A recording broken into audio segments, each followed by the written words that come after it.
Assalamualaikum warahmatullahi wabarakatuh. Selamat pagi, Pehaba Syedara. Kembali lagi bersama kami dalam Berita Aceh. Bersama saya, Elzira Felicia. Sejumlah berita menarik dan aktual lainnya telah kami sajikan untuk Anda.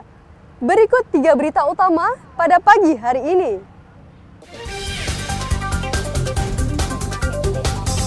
Meski operasi pemusnahan ladang ganja tak pernah berhenti, namun ladang ganja terus bermunculan, salah satunya di pedalaman Kabupaten Pidi.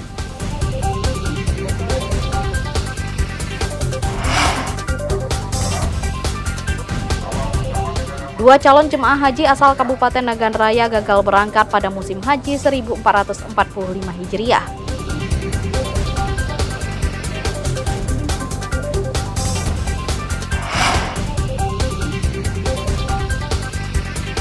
Ancaman krisis pangan yang terus mengemuka mendorong Pemkab Aceh Barat Daya menggalakkan lumbung pangan keluarga.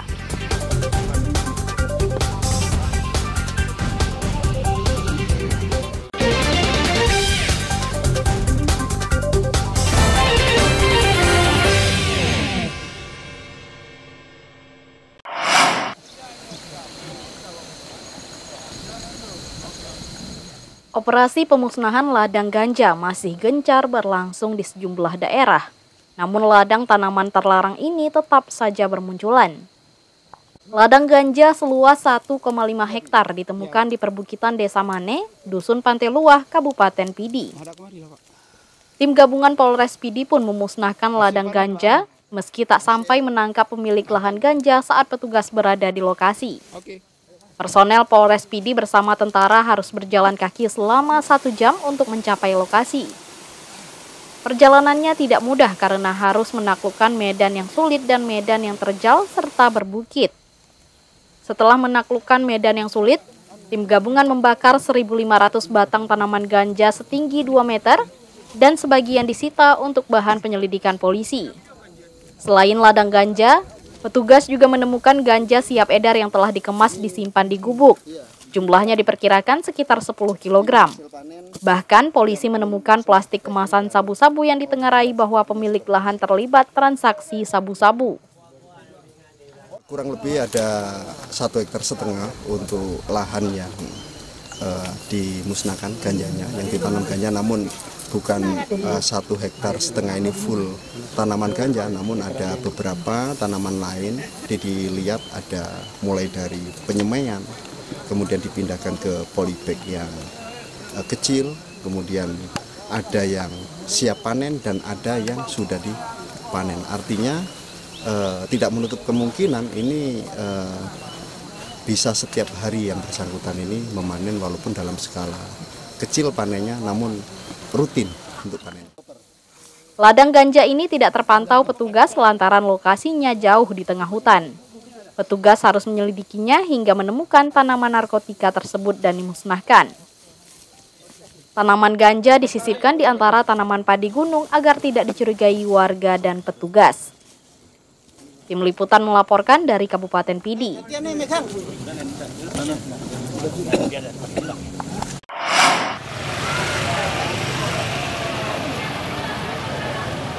Seorang pemuda diserang saat tengah bersantai dan minum di salah satu warung kopi di Aceh Barat pada Jumat malam. Tak lama kemudian, pelaku dibekuk polisi meski sempat kabur dan bersembunyi di semak-semak sekitar lokasi kejadian. Pemuda berinisial RF 23 tahun ditangkap tim kepolisian dari Polres Aceh Barat. Pelaku lalu digiring ke Mapolres untuk menjalani proses hukum. Sementara itu, korban dilarikan ke Rumah Sakit Umum Daerah Cunyadin Melaboh guna mendapat perawatan medis. Korban bernama Riki AB 23 tahun ini diserang saat berkumpul bersama keluarganya di sebuah warung kopi. Pelaku tiba-tiba datang dan melukai korban dengan pisaunya. Beruntung korban dapat menghalau beberapa serangan beruntun itu dan meminimalisir luka yang diterima. Walau demikian, korban tetap mendapat perawatan dan belasan jahitan pada bagian leher. Peristiwa tersebut terjadi sekira pukul 20:30 pada pukul 12 WIB. Berkat bantuan dari masyarakat juga, kita berhasil mengamankan pelaku terduga yang melakukan perbuatan tersebut. Pelaku diamankan di lokasi.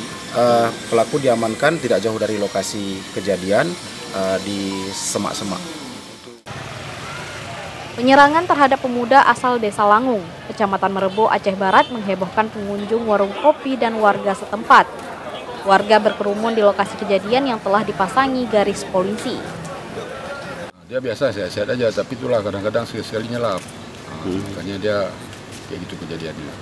Ini ada mengantongi surat ini dia Pak dari rumah sakit? Memang dalam pengobatan, tiap minggu ke rumah sakit umum tempat ini berobat jiwa ada. Memang ada riwayat. Jadi ketika ada riwayat. Sama korban dia kenal nggak tuh? Nah, itulah saya pun baru tahu nih. Sementara itu, orang tua terduga pelaku menyebut anaknya mengalami gangguan kejiwaan dan sedang menjalani rawat jalan di rumah sakit. Hingga saat ini, korban masih menjalani perawatan medis di rumah sakit karena luka di bagian leher lumayan banyak. Aidil Firmansyah melaporkan dari Aceh Barat.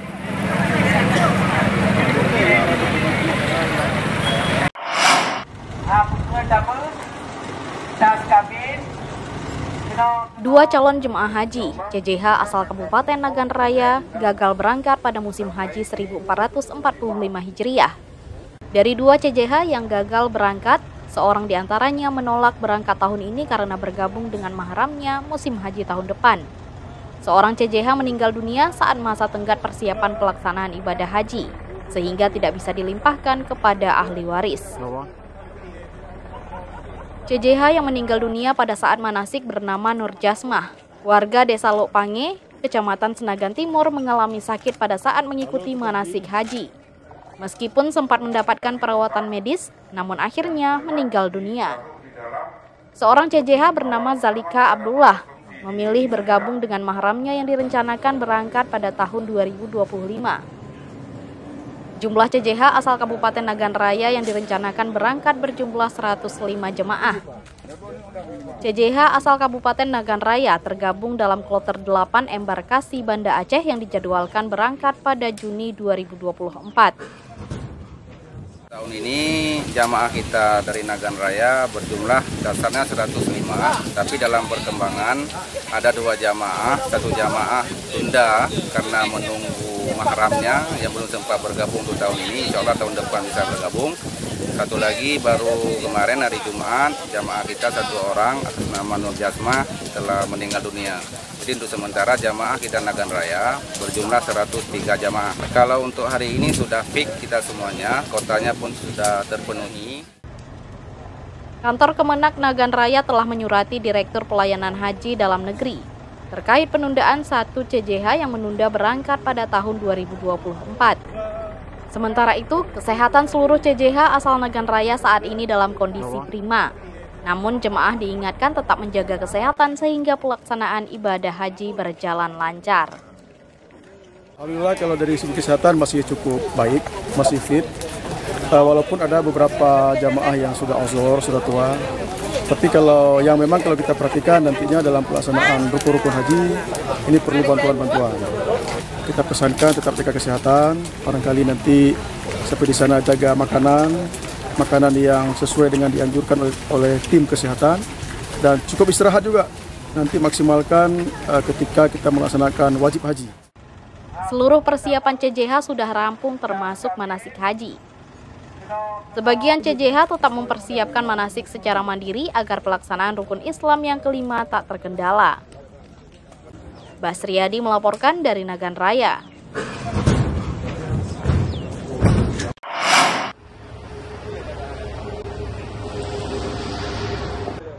Seleksi calon panitia pemilihan kecamatan PPK Pilkada 2024 di Aceh Utara memasuki tahapan wawancara. Sejumlah calon anggota PPK mulai wawancara yang berlangsung di kantor KIP Aceh Utara. Lebih dari 400 calon PPK mengikuti ujian wawancara. Ujian wawancara hanya diikuti peserta yang telah lulus ujian tulis berbasis CAT yang telah berlangsung pada tanggal 7 Mei dan 8 Mei 2024 lalu. Wawancara bagi calon anggota PPK berlangsung selama 3 hari. Banyaknya peserta menyebabkan tes wawancara harus digelar selama 3 hari. Pada hari pertama, tes wawancara diikuti calon PPK dari 11 kecamatan. Tes wawancara ini berlangsung hingga malam hari. Itu memang ya, hari ini hari pertama kita lakukan proses wawancara. Kita rencanakan hari ini selesai di 11 kecamatan. Kita mulai tadi dari jam 9 nantinya sampai selesai, mungkin sampai malam nanti kita selesaikan. Karena kita targetkan 3 hari itu selesai untuk 27 kecamatan. Setelah seleksi wawancara, KIP Aceh Utara akan menetapkan masing-masing 5 anggota PPK yang lulus utama dan 5 lulus cadangan per kecamatan.